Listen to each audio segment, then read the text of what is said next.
கர்த்தராகிய இயேசு கிறிஸ்து நாமத்திலே நாம் இந்த நாளிலும் கூடிவர தேவன் செய்த மாபெரும் கிருபைகளுக்காக நாம் அவருக்கு நன்றி செலுத்துவோம். இந்த நாளிலும் கர்த்தருடைய பந்திக்கு ஆயத்தமாகவும் கர்த்தருடைய வார்த்தையை தியானித்து நாம் ஆராதிப்பதற்கும் தெரிந்து கொண்ட வேதவசன பகுதி 2 தெசலோனிக்கர் புஸ்தகம் 1ஆம் அதிகாரம் முழுமையும். 2 தெசலோனிக்கர் புஸ்தகம் அப்போஸ்தலனாகிய பவுல் தெசலோனிக்கருக்கு எழுதின 2வது அதிகாரம், 2வது புஸ்தகம், 2வது நிருபத்திலே முதல் அதிகாரம் முழுவதையும். முதலாவது நாம் அந்த வசன பகுதியை வாசிப்போம். பவுலும் சில்வானும் தீமோத்தேயும் நம்முடைய பிதாவாகிய தேவனுக்குள்ளும் கர்த்தராகிய இயேசு கிறிஸ்துவில் இருக்கிற தெசலோனிக்கர் சபைக்கு எழுதுகிறதாவது,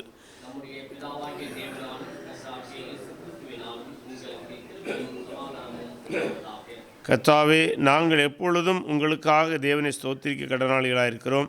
உங்கள் விசுவாசம் மிகவும் பெறுகிறபடியினாலும் நீங்கள் எல்லோரும் ஒருவர் வைத்திருக்கிற அன்பு அதிகரிக்கிறபடியினாலும் அப்படி செய்கிறது தகுதியாக இருக்கிறது.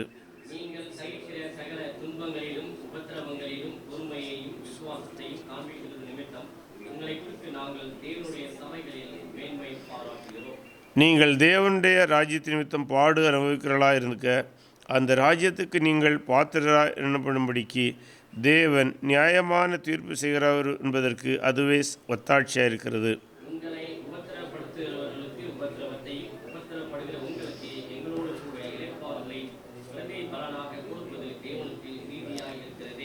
தேவனை அறியாதவர்களுக்கும் நம்முடைய கர்த்தராகிய இயேசு கிறிஸ்துவின் சுவிசேஷத்துக்கு கீழ்ப்படியாதவர்களுக்கும் நீதியுள்ள ஆக்கினை செலுத்தும்படிக்கு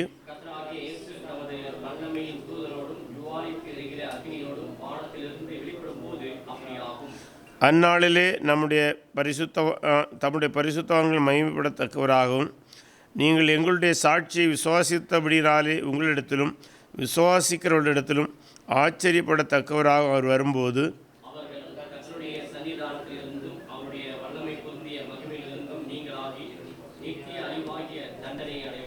ஆகையால் நம்முடைய தேவனும் கர்த்தராகிய இயேசு கிறிஸ்துவும் அளிக்கும் கிருபையின்படியே நம்முடைய கர்த்தராகிய இயேசு கிறிஸ்து நாமம் உங்களிடத்திலும் நீங்கள் அவரிடத்திலும் மகிமைப்படும் பொருட்டாக நம்முடைய தேவன் உங்களை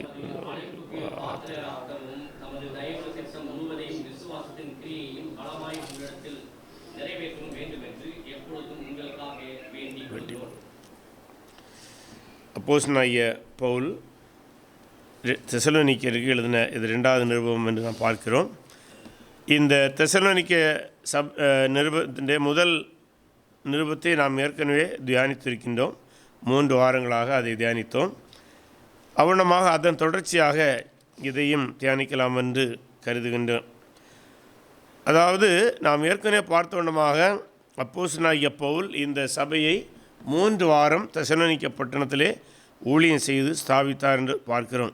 அப்போஸ்தலர் நடவடிக்கை புஸ்தகம் 17ஆம் அதிகாரத்திலே அது பதிவு செய்யப்பட்டுள்ளது. அதுபோல் இந்த தெசலோனிக்க பட்டணம் அப்போஸ்தலனாகிய பவுலுடைய ஊழியத்திற்கு முன்பாக இதை குறித்து நான் சொல்வதாக இருந்தால், இது ரோம பேரரசுடைய ஒரு முக்கியமான இராணுவ மற்றும் பொருளாதார அரசியல் முக்கியத்துவம் வாய்ந்த ஒரு பட்டணமாகவும் துறைமுக பட்டணமாக இருந்தபடினாலே அது வியாபாரம் மிகுந்த ஒரு பட்டணமாகவும் இருந்ததை நாம் பார்த்தோம். அதுபோல் பேய் வணக்கங்கள் அல்லது உக்கிர வணக்கத்திற்கு பெயர் பெற்ற பட்டணம். மேலும் கேசண்டருங்கிறதான அலெக்சாண்டருடைய தளபதி அவனுடைய மனைவியாகிய தெசலோனிக்கே பேரில் இந்த பட்டணத்தை நிறுவியதாக பார்க்கின்றோம். மேலும் இந்த பட்டணத்திலே பல்வேறு இன மக்கள், கிரேக்கர்கள், ரோமர்கள், யூதர்கள், அரபியர்கள் என பல இனத்தவர்கள் அக்காலத்திலே வாழ்ந்திருக்கின்றார்கள். அப்படிப்பட்ட ஒரு வியாபார பட்டணமாக இருந்த இடத்துல அப்போஸ்தலனாகிய பவுல் தன்னுடைய 2வது சுவிசேஷ ஊழிய காலத்திலே, மிஷனரி பயண காலத்திலே சபை ஸ்தாபித்தார். அங்கு 3 வாரம்தான் அவரால் இருந்து அந்த ஊழியத்தை ஸ்தாபிக்க முடிந்தது. அதன் பின்பு அங்கிருந்த நெருக்கத்தினாலே அவர் அங்கிருந்து தப்பி வேறு இடத்துக்கு சென்றதை நாம் பார்த்திருக்கிறோம். அங்கு சென்ற பின்பு அங்கிருந்த மக்களை பாராட்டி அவர்கள் உபத்திரவத்தை தாங்கி நிற்பதை குறித்து பாராட்டி முதல் நிருபத்தை எழுதினார். அதன் தொடர்ச்சியாக மேலும் அந்த சபையின் மீது உபத்திரவம் நெருங்கிய போதும் 2ஆம் வருகை குறித்து அங்கே சிலருக்கு சில கேள்விகள் எழுந்தபடினாலும், மேலும் சில தவறான வாழ்க்கை முறைகளை அவர்கள் கடைபிடிக்க ஆரம்பித்தார்கள். தவறான வாழ்க்கை முறைகள் என்றால் வேலை செய்யாமல் இருக்கிறதான ஒரு வாழ்க்கை முறை. ஏன்னா அவங்க நினச்சாங்க இனி ஆண்டவர் சீக்கிரத்தில் வந்துடுவார்.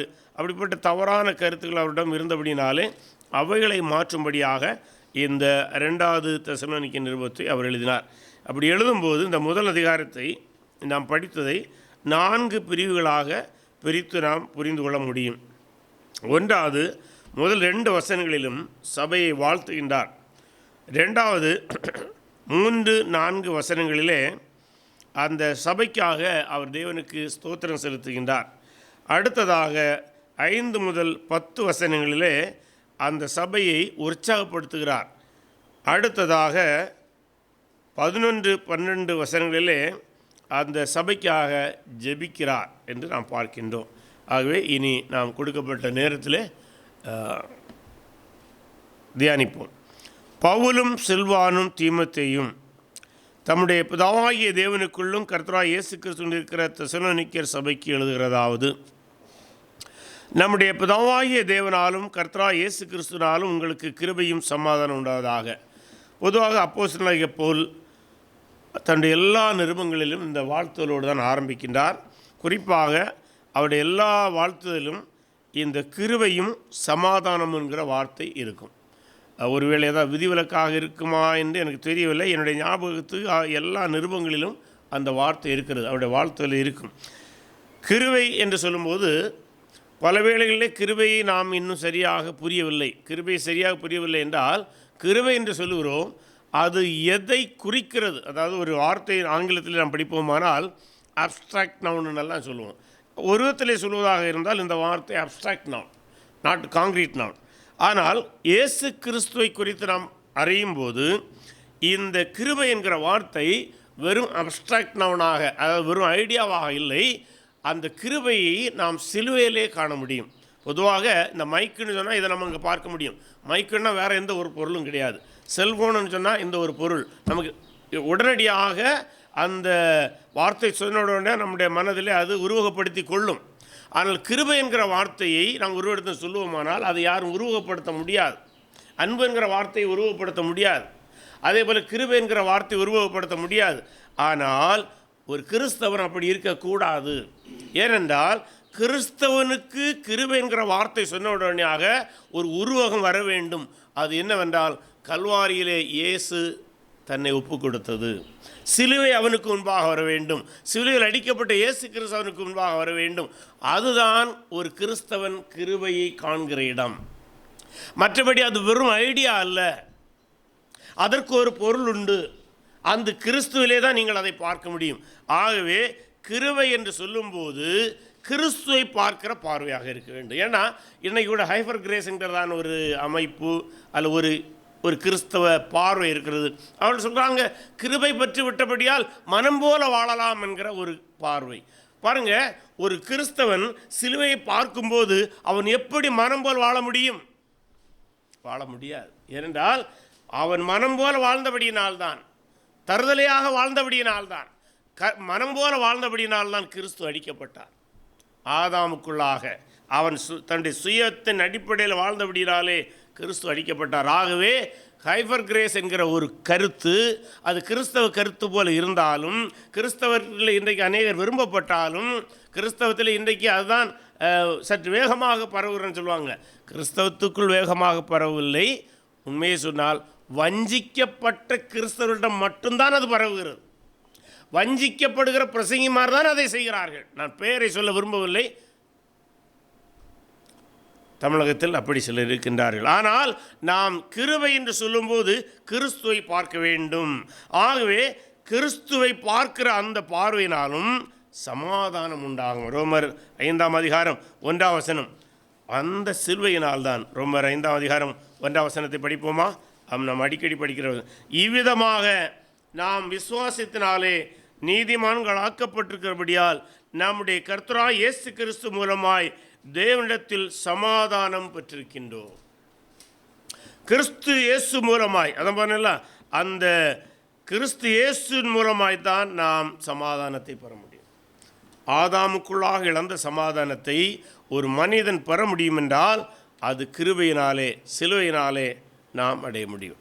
ஆகவே இந்த தெசலோனிக்க சபை மக்கள் இயேசு கிறிஸ்துவை ஏற்றுக்கொண்டபடினாலே அவர் சொல்கிறாரு, உங்களுக்கு அந்த கிருபையும் அந்த சமாதானமும் உண்டாவதாக, மற்றபடி அது உண்டாவதில்லை. புரியுங்களா? அடுத்ததாக 3-4 வசனங்களிலே அவர் அந்த சபைக்காக ஸ்தோத்தரிக்கின்றார்.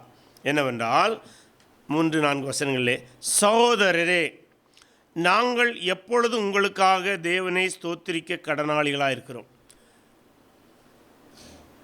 உங்கள் விசுவாசம் மிகவும் பெறுகிறபடினாலும், மிக முக்கியமானது, எதற்காக ஸ்தோத்திரிக்கின்றாரா? முதலாவது அவருடைய விசுவாசம் பெறுகிறது. அவருடைய விசுவாசத்தை குறித்து சொல்வதாக இருந்தால், விசுவாசமானது நம்பப்படுகிற உறுதியும் காணப்படாதவழி நிச்சயமாக இருக்கிறங்கிற எளிதான ஒரு விளக்கம் நமக்கு உண்டு. ஆனால் இங்கே அவர் அந்த பொதுவான கருத்தை கடந்து இங்கே அவர்கள் யாரை விசுவாசித்தார்கள்? கர்த்தராகிய இயேசு கிறிஸ்துவை விசுவாசித்தார்கள். அதுதான் விசுவாசம். இன்றைக்கி விசுவாசம் என்கிற வார்த்தை எல்லா மதத்திலும் விசுவாசத்தை கொண்டவர்கள் இருக்கின்றார்கள். ஆனால் நாம் கிறிஸ்தவத்திலே விசுவாசம் என்கிற வார்த்தை அது பொதுவான வார்த்தையாக அல்லாமல் கிறிஸ்துவை விசுவாசிக்கிறதான் விசுவாசத்தின் அளவீடு. ஒரு முறை நான் இன்னொரு மத நண்பரோடு பேசி கொண்டிருக்கும்போது சுவிசேஷத்தை சொன்ன உடனடியாக அவர் சொன்னார், உன் விசுவாசம் உன்னை ரட்சித்தது. அதனுடைய பொருள் என்ன? அவர் எதே ஒன்றை விசுவாசிக்கின்றார். அவர் கிறிஸ்துவை விசுவாசிப்பவர் அல்ல. ஆனால் அவர் சொன்னார், இயேசு சொன்ன ஒரு வார்த்தையே சொல்லி உன் விசுவாசம் உன்னை ரட்சிக்கும். அப்படின்னா என்னது? அவர்கிட்ட என்ன தவறான விசுவாசம் இருக்குதோ அது ரட்சிக்குமா? அப்படி அல்ல. இயேசு அந்த வசனத்தை சொன்னபோது யாரை சொன்னார்? எந்த விசுவாசத்தை சொன்னார்? அந்த அவர் பேசின மனிதன் கிறிஸ்துவ விசுவாசித்தான். அதைத்தான் சொன்னார், உன் விசுவாசம் உன்னை ரட்சிக்கும். அவன் எதையோ விசுவாசித்த போது உன் விசுவாசம் உன்னை ரட்சிக்கும்னு சொல்லலை. அந்த குறிப்பிட்ட மனிதனிடம் ஆண்டவர் சொன்னபோது அந்த மனிதன் இயேசு விசுவாசித்தான்.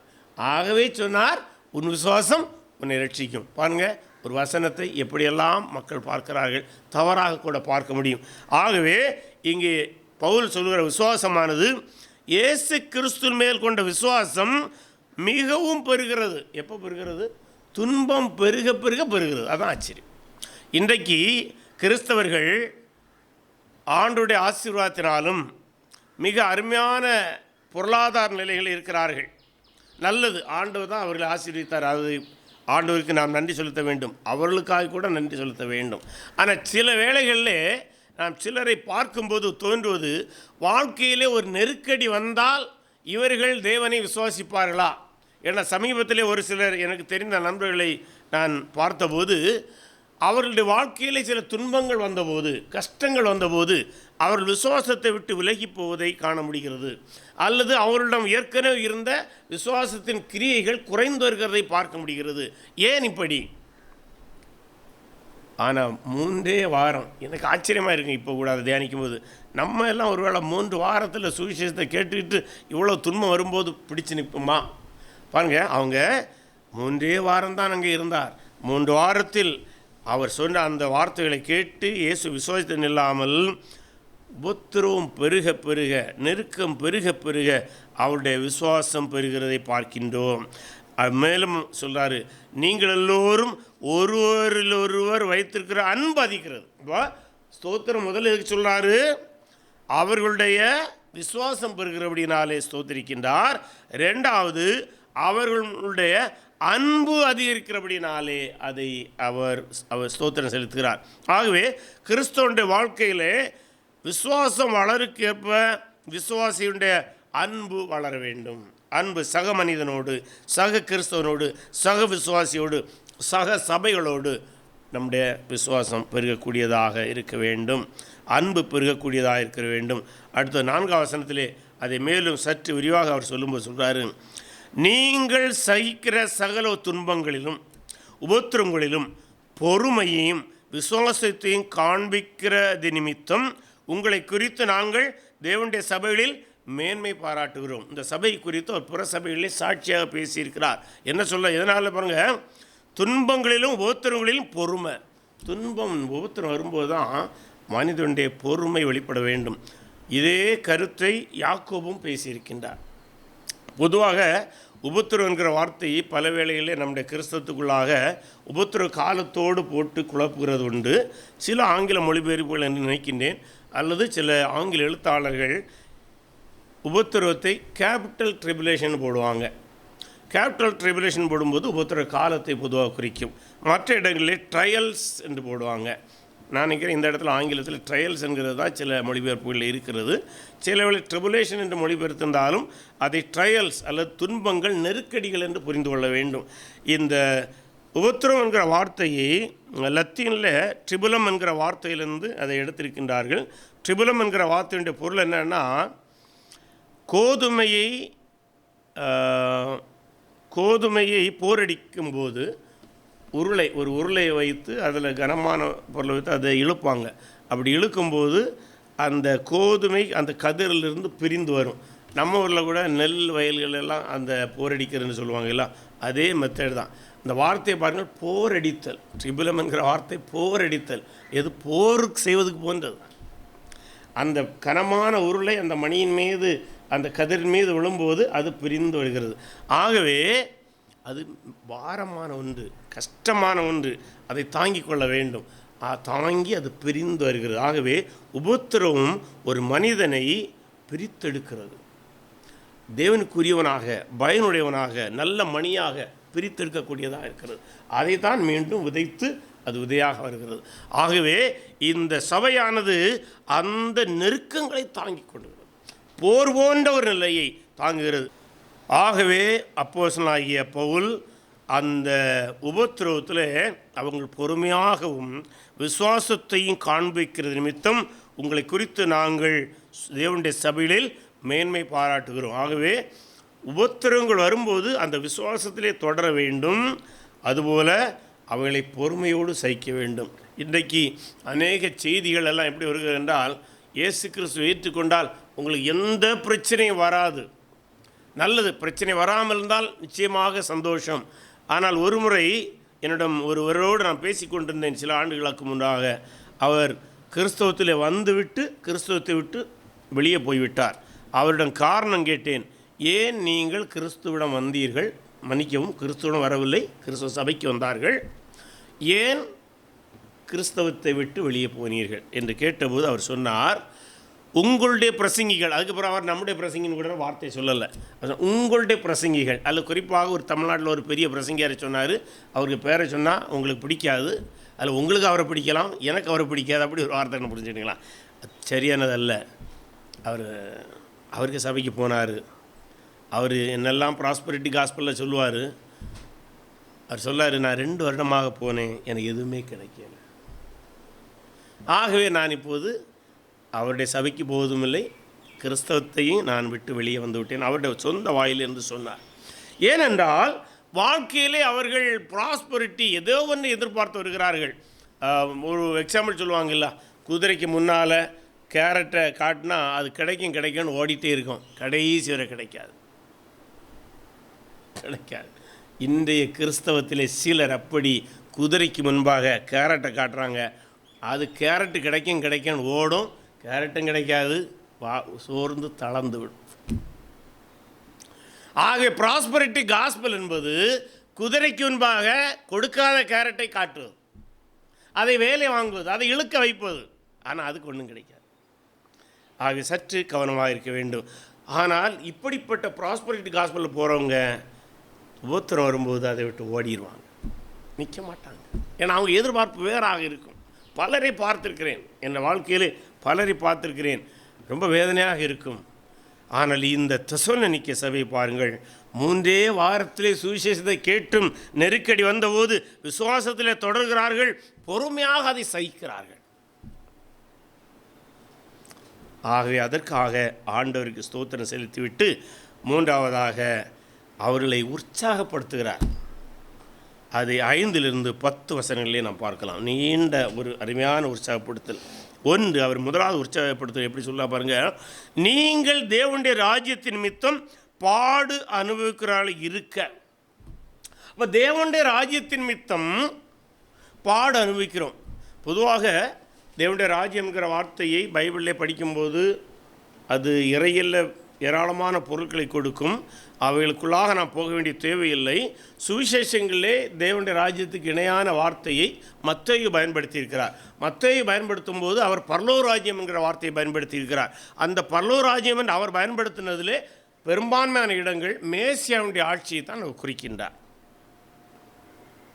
ஆனால் இங்கே மேசியாவுடைய ஆட்சியை மட்டும் சொல்லவில்லை, அது கடந்ததான நித்திய ராஜ்யத்தை மனதில் வைத்து தான் இந்த வசனத்தை பேசுகிறார் என்று கருத முடியும். ஆகவே தேவனுடைய ராஜ்யத்தின் நிமித்தம் அல்லது மேசியாவுடைய ஆட்சி நிமித்தம், ஏனென்றால் முதல் நூற்றாண்டு சபை ஒரு செய்தி தெளிவாய் பிரசங்கித்தது. அது என்னவென்றால், இப்போது இருக்கிற ஆட்சியாளர்கள், ரோம ஆட்சியாளர்கள் அத்தனையும் மோசடி பேர்வழிகள்.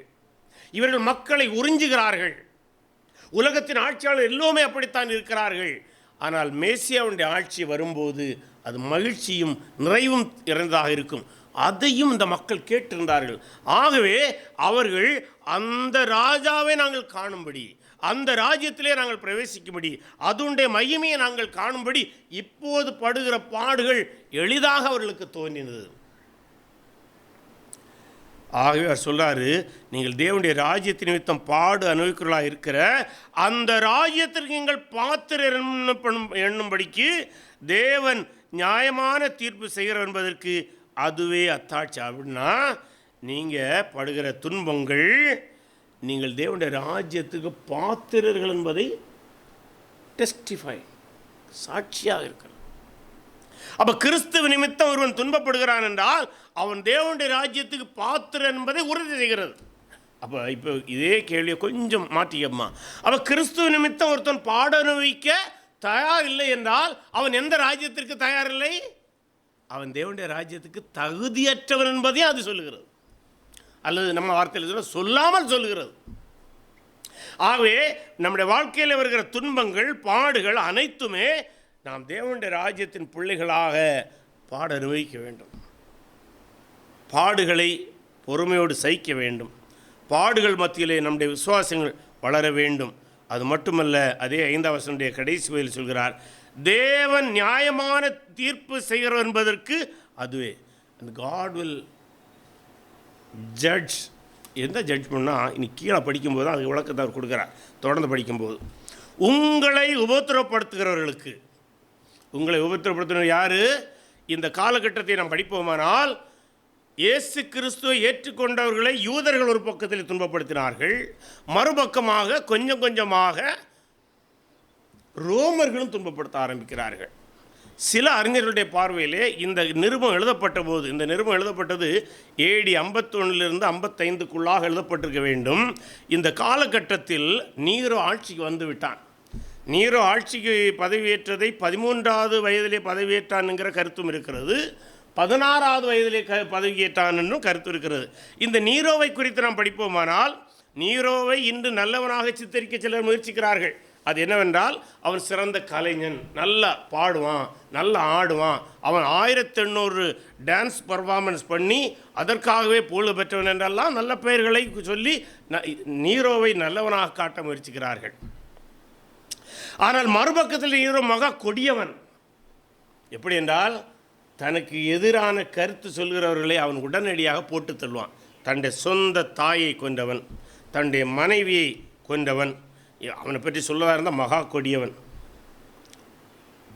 ஆகவே அவனுடைய காலகட்டத்தில் சபை மீது இன்னும் நெருக்கம் வருகிறது. ஒரு பக்கம் இதுவரை யூதர்கள் தான் நெருக்கி கொண்டிருந்தார்கள் என்றால், இப்போது ரோம் ஆட்சியாளர் மத்தியிலிருந்தும் கிறிஸ்துவ மீது நெருக்கடி அதிகரிக்க ஆரம்பிக்கிறது. அப்போ ஒரு கேள்வி எழலாம், இதற்கு என்ன பதில்? யார் இதற்கு பதில் செய்வார் என்கிற ஒரு கேள்வி நமக்கு எழலாம் இல்லையா? பொதுவாக இது ஒரு பெரிய பிரச்சனை. ஏனென்றால் அநேக வேளைகளிலே நம்ம கூட கேட்போம், இதற்கெல்லாம் என்றைக்கு வெடிவு? இன்றைக்கு கூட உலகத்தில் பல இடங்களிலே கிறிஸ்தவர்களுடைய கழுத்துகள் அறுக்கப்படுகின்றன. ஒரு முறை யூடியூப்லேயே காட்டினார்கள், அது நடந்த நிகழ்வு. இந்த ஏதோ ஒரு இஸ்லாமிய நாடுகள், ஆப்பிரிக்கா அல்லது மேற்காசியான்னு நினைக்கின்றேன், அதில் ஒரு இஸ்லாமிய ஒரு குழு, தீவிரவாத குழு கிறிஸ்தவர்களை கழுத்து அறுக்கிறது. அந்த கழுத்து அறுக்கும்போது ஒரு மனிதன் கர்த்தருடைய ஜெபத்தை செய்து கொண்டே இருக்கின்றான். அதற்கு அவன் கலங்கவில்லை. கத்தியில் போகும்போதும் அவன் கர்த்தருடைய ஜெபத்தை செய்கின்றான். ஆனால் நமக்கு எழுகிற கேள்வி இதற்கெல்லாம் என்ன தீர்வு? அதான் அவர் சொல்றாரு, உங்களை உபத்திரவப்படுத்துவர்களுக்கு உபத்திரவத்தையும். அப்படியானால் அவர்களுக்கு காலம் குறிக்கப்பட்டிருக்கிறது, அவர்கள் தப்ப முடியாது. அவர்கள் நினைக்கலாம் எங்களுக்கு எந்த பிரச்சனையும் வராது என்று, நாங்கள் ஆட்சியில் இருக்கலாம்னு நினைக்கலாம். அப்படிதான் நினைச்சான். அதான் நீரோ அவன் மீது விழுந்த தப்புக்கெல்லாம் பழிய தூக்கி கிறிஸ்துவ மீது போட்டான். இன்றைக்கும் பல நாடுகளில் ஆட்சியாளர்கள் அப்படிதான். இந்த நாடு ஏன் முன்னேறலை? இந்த நாட்டில் மைனாரிட்டியில் இருப்பதனால தான் இந்த நாடு முன்னேறவில்லை. நீரோ என்ன சொன்னா, ரோம் ஏன் தீப்பிடித்தது? ரோமிலே மைனாரி கிறிஸ்தவர்கள் இருக்கிறார்கள், ஆகவே இந்த நாடு தீப்பிடிச்சது. இன்னைக்கும் இங்கேயோ கேட்ட மாதிரி இருக்கா? கேட்கலாம்.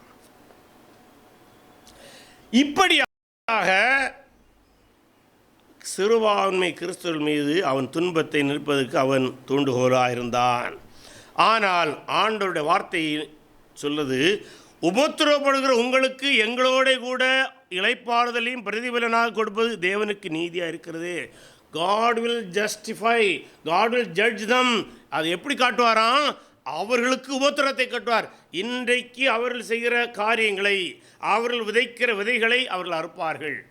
பைபிளில் பழைய ஏற்பாடில் படிக்கும்போது இஸ்ரேல் மக்களை, குறிப்பாக யூதா மக்களை பாபிலோனிகள் வந்து பிள்ளைகளெல்லாம் கொன்றாங்க. தாயின் மடியில் இருக்கிற பிள்ளைகளை கையில் எடுத்து 2 கயிறுங்களையும் அந்த பிள்ளையுடைய கையில் தாய்க்கு முன்பாக சுவரில் அடித்து கொன்னாங்க. அதான் சங்கீதம் 137 படிப்போம். பாபிலோன் குமாரத்தியே, பாழாய் போகிறவளே, உன்னையும் உன்னுடைய பிள்ளைகளையும் தரையின் மீது அடித்து கொள்கிறோம் பாக்கியவான்கிறதுல ஒரு வார்த்தை வரும்.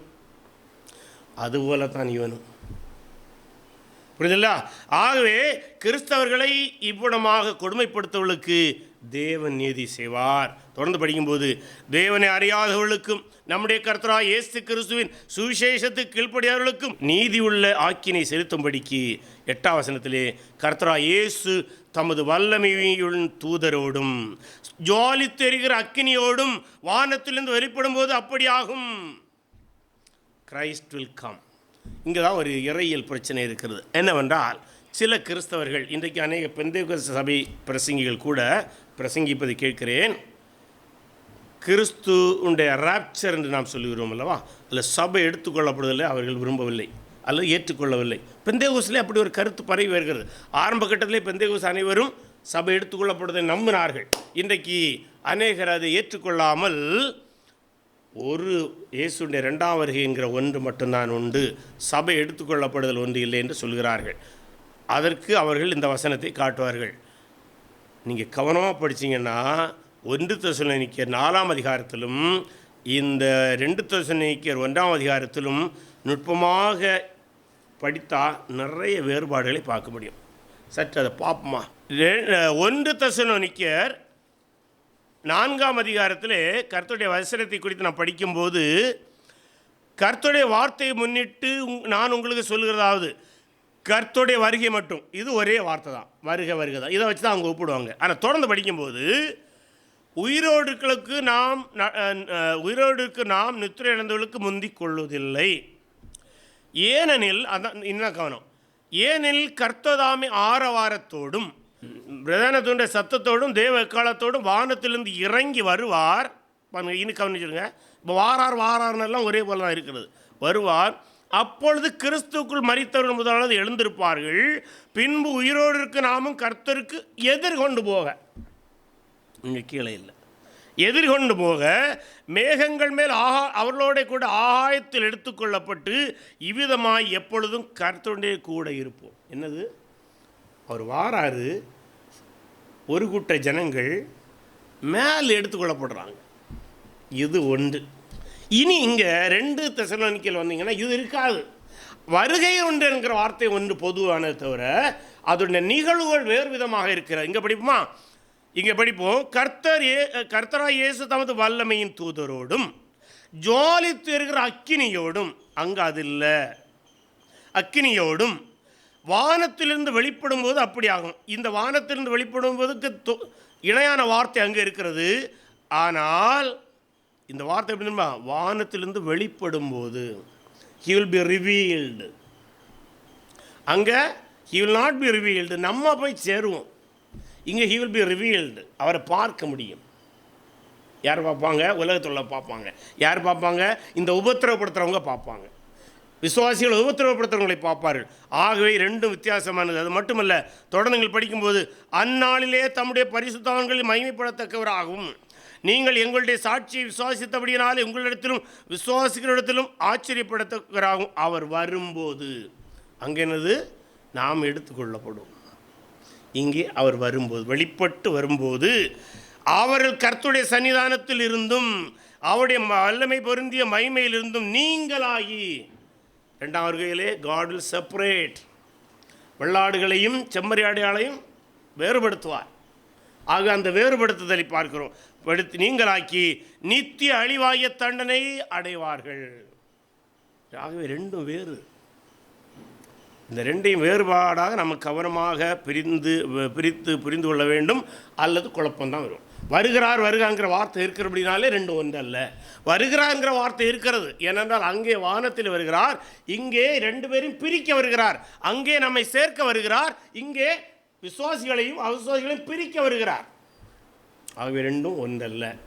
கவனமாக. ஏன்னா இன்னைக்கு இந்த யூடியூப்கள் போன்ற சமூக ஊடகங்களிலே பார்க்கும்போது அநேக பெந்தேகோஸ்ட் ஊழியர்களே அந்த கருத்தை பேசுகிறதை கவனித்திருக்கின்றேன்.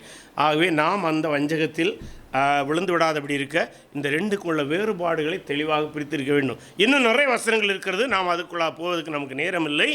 ஆகவே அவர் சொல்கிறாரு 10ஆம் வசனத்தில் மீண்டும், அவர்கள் கர்த்தருடைய சன்னிதானத்திலிருந்து, எவர்கள், இந்த நீரோவை போன்றவர்கள், நீரோவுடைய வழியை பின்பற்றுகிறவர்கள், விசுவாசிகளை துன்பப்படுத்துகிறவர்கள், அவர்கள் யாராக இருந்தாலும், எக்காலத்தவராக இருந்தாலும், எந்த நாட்டை சார்ந்தவர் இருந்தாலும் சரி, எந்த விதமான அரசியல் சித்தாந்தங்களை கொண்டவர்களாக இருந்தாலும் சரி, அவருடைய வல்லமை புரிந்த மகிமையிலிருந்து நீங்களாகி நித்திய அழிவாகிய தண்டனை அடைவார்கள். இவர்கள் நாம் 6ஆம் வசனத்தை பார்த்தோம்ல, உங்களை ஒருத்தரப்படுத்துவர்களுக்கு. ஆகவே தேவன் நீதி செலுத்துவார், அவருக்கு காலம் உண்டு. ஆகவே பொறுமையோடு நாம் இருக்க வேண்டும். நம்முடைய விசுவாசம் மகிமையை கொண்டிடக்கூடியது, அந்த மகிமையை காணக்கூடியது என்று சொல்லிவிட்டு 11-12 வசனங்களிலே அவளுக்காக அவர் ஜெபிக்கின்றார். அதான் 11ஆம் வசனம் சொல்ல, ஆகையால் நம்முடைய தேவனும் கர்த்தராகிய இயேசு கிறிஸ்துவும் அளிக்கும் கிருபையின்படியே நம்முடைய கர்த்தராகிய இயேசு கிறிஸ்து நாம உங்களிடத்திலும் நீங்கள் அவரிடத்திலும் மகிமைப்படும் பொருட்டாக நம்முடைய தேவன் உங்களை தமது அழைப்புக்கு பாத்திரராக்கவும், தமது தயவுள்ள சித்தம் முழுவதையும் விசுவாசத்தின் கிரியையும் பலமாய் உங்களிடத்தில் நிறைவேற்றவும் வேண்டும் என்று எப்பொழுதும் உங்களுக்காக வேண்டிக் கொள்கிறேன். என்ன பாருங்க, நுட்பமாக படித்தா அந்த துன்பத்தின் மத்தியில் அவர் சொல்றார், கர்த்தருடைய சுத்தம் முழுவதையும் விசுவாசத்தின் கிரியையும் பலமாய் உங்களிடத்தில் நிறைவேற்ற வேண்டும் என்று. ஏனென்றால் எத்தனை ஆண்டு இந்த ஓத்திரம் போகணும் அவருக்கே தெரியாது. நாளைக்கு தீந்துரும்னு அவர் சொல்ல விரும்பவில்லை. சொல்லார், எத்தனை நாளானாலும் சரி, கர்த்தருடைய சித்தம் அதுவாக இருக்குமானால் அதை தாங்கக்கூடிய பலத்தின் மூலம் விசுவாசத்தின் கிரியை குறித்து சொல்லும்போது யாக்கோபு 2:22 படிக்கலாமா? அருமையான வசனம் அங்கே வருகிறது. யாக்கோபு 2:22.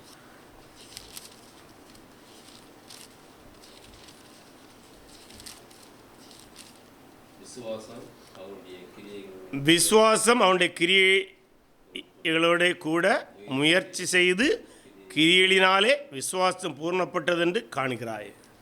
அப்போது கிரியினால் அந்த விசுவாசம் பூர்ணப்படுகிறது. அப்படின்னா த்ரூ த சஃபர், இந்த இடத்துல அந்த விசுவாசம் எப்படி காட்டப்படுகிறது? துன்பத்துக்குள்ளாய் கடந்து செல்வது அவருடைய விசுவாசத்தை, உள்ளிருக்கிற விசுவாசத்தை காட்டுகிறது. மற்றபடி உள்ளிருக்கிற விசுவாசத்தை நாம் சரியாக மதிப்பிட முடியாது. ஏன்னா பரிசேயர்கள் ஒரு அளவீடு வச்சுருந்தாங்க. பரிசேயருடைய அளவீடு என்னவென்றால், ஒருவன் செல்வ செழிப்பானாக இருந்தால் அவனுக்குள்ளாய் விசுவாசம் இருக்கிறது என்று அவர்கள் அளவிட்டார்கள். இயேசு அதை மாயக்காரரே என்று சொல்கிறார். ஆகவே விசுவாசத்தை அளவிடுவதற்கு செல்வ செழிப்பாக இருக்கிற முறை அல்ல. கர்த்தர் அதை தந்தால் அதை நாம் அனுபவிப்பது தவறல்ல. ஏனென்றால் அநேக விசுவாசிகள் செல்வ செழிப்போடு இருந்திருக்கின்றார்கள். ஆபிரகாம் ஐஸ்வர்யவனாக இருந்தான், அதெல்லாம் உண்மை. ஆனால் அதே ஆபிரகாமுக்கு மறுபக்கத்தில் துன்பம் இருந்ததையும் நாம் மறந்துவிடக்கூடாது, நெருக்கடி இருந்ததையும் மறந்துவிடக்கூடாது. ஆகவே துன்பம் இல்லாத ஒரு வாழ்க்கை கிடையாது. அதனால்தான் ஆண்டவராகிய இயேசு கிறிஸ்து அவருடைய விசுவாசிகளுக்கு அவர் பவுல் மூலம் கொடுக்குற உற்சாகப்படுத்தல் ஜெபம் என்னவென்றால், கர்த்தர் சித்தம் முழுவதையும் விசுவாசத்தின் கிரியையும் பலமாய் உங்களிடத்தில் நிறைவேற்ற வேண்டும் என்று எப்பொழுதும் உங்களுக்காக வேண்டிக் கொள்கிறோம். இந்த துன்பத்துக்குள்ளாக செல்கிற இந்த சபையானது அதை தாங்கி விசுவாசத்தில் வளரும்படி அவர்களுக்காக ஜெபிக்கின்றார். அந்த ஜெபம் கேட்கப்பட்டது. அதனால்தான் 2000 ஆண்டுகளுக்கு பின்பும் சபை நிற்கிறது. அதை விட்டுவிட்டு செழிப்பின் உபதேசத்தை கேட்டோம் என்றால் அந்த சபைகள் அந்த பாஸ்டர்மார்க்க காலத்திலே மூடப்பட்டுரும். பாஸ்டர் ஜெயிலுக்கு போனாலே சபையை காணல. சில சபை பாஸ்டர் ஜெயிலுக்கு போக முன்பாகவே சபை அடைத்து விடுகிறது. எனக்கு தெரியும், அநேக சபைகள் அடைக்கப்பட்டு கிடக்கிறது எங்கள் ஊரில். பாஸ்டர் காலத்தில் அடைக்கப்படுகிறது. ஏனென்றால் செழிப்பின் போதனைகளை போதிக்கிறார்கள், கொஞ்ச காலம் போகிறார்கள் என்று வாழ்நாளிலே நான் கண்டது. அந்த சபை மூடப்பட்டு அந்த மக்கள் வேறு எங்கே போகிறாங்க. என்னது, குளம் வத்தி போனால் கொக்கு செத்து போகும். கொஞ்ச நாள் போவாங்க, ஏதாவது கிடைக்கும்னு போவாங்க. ஒன்றும் கிடைக்காத உடனே அடுத்த நேரம் அங்கே பக்கத்தில் ஒருத்தன் இன்னொரு குடிசையை போடுவான். அவன் சொல்லுவான் இங்கே எல்லாம் கிடைக்குதுன்னு, அங்கே போவாங்க. அது சபை எழுத்தின்படியே நான் சொல்லுவேன், இந்த literally church buildings are closed. ஏன்னா இப்படிப்பட்ட அதை துன்பத்தை சகிப்பதற்கு சபை கொட்டுப்படுமானால் அந்த சபை நிற்கும். ஆகவே தெசலோனிக்க சபையை போல ஆதி சபை அனைத்து சபைகளும் துன்பங்களை அனுபவித்தன, பொறுமையை காத்து கொண்டன. அந்த விசுவாசத்தை அவள் கடத்தி கொண்டு வந்து நாமும் இன்று கிறிஸ்தவர்களாக இருக்கிறோம். ஆகவே கிறிஸ்தவம் நிலைநிற்க வேண்டும் என்றால், கிறிஸ்து அறியப்பட வேண்டும் என்றால், கிறிஸ்து மகிமைப்பட வேண்டும் என்றால் சபை சிலவேளை துன்பத்துக்குள்ளாக போகலாம். அந்த துன்பத்தின் கூடாக கர்த்தர் நீதி செலுத்துவார் என்பதை நாம் அறிந்திருக்க வேண்டும். துன்பத்திலே தேவனுடைய சித்தம் நிறைவேறும் என்பதை அறிந்திருக்க வேண்டும். துன்பத்துக்குள்ளாக கர்த்தருடைய வல்லமை நமக்குள்ளாய் செயல்படுகிறது. கர்த்தருடைய மகிமையை நாம் காண முடியும் என்கிற விசுவாசத்தை நாம் தொடர்ந்து முன்னேறுவோமானால் கர்த்தர் சபைக்காக செய்த தியாகத்தை நாம் அறிந்து கொள்ள முடியும். கர்த்தருடைய உயிர்த்தெழுதலின் வல்லமை நமக்குள்ளாக செயல்படுவதை அறிந்து கொள்ள முடியும். ஆகவே ஒருவேளை நம்முடைய சபைகள் மீது துன்பங்கள் வருமானால் அவைகளை சகிப்பதற்கு, அவைகளை தாங்கி இந்த விசுவாசத்தை நம்முடைய தேசத்திற்கு, நம்முடைய மக்களுக்கு, நம்முடைய நண்பர்களுக்கு, நம்முடைய உறவுகளுக்கு, உலகத்திற்கு சொல்ல ஆண்டவர் சொன்ன கட்டளையின்படியே நாம் ஆயத்தமாக இருப்போம். இல்லை, உலகமெங்கும் சுவிசேஷத்தை சொல்ல வேண்டும் என்பது சபைக்கு கொடுத்த கட்டளையாக இருக்கிறது. ஆகவே துன்பத்தின் மத்தியிலே ஆண்டவர் சபையை நடத்தினாலும் நாம் கிறிஸ்துவை குறித்து சாட்சி கொடுக்க நாம் சோர்ந்து போய்விடக்கூடாது. கர்த்தர் தாமே நம்மை ஆசீர்வதிப்பாராக. ஆமென்.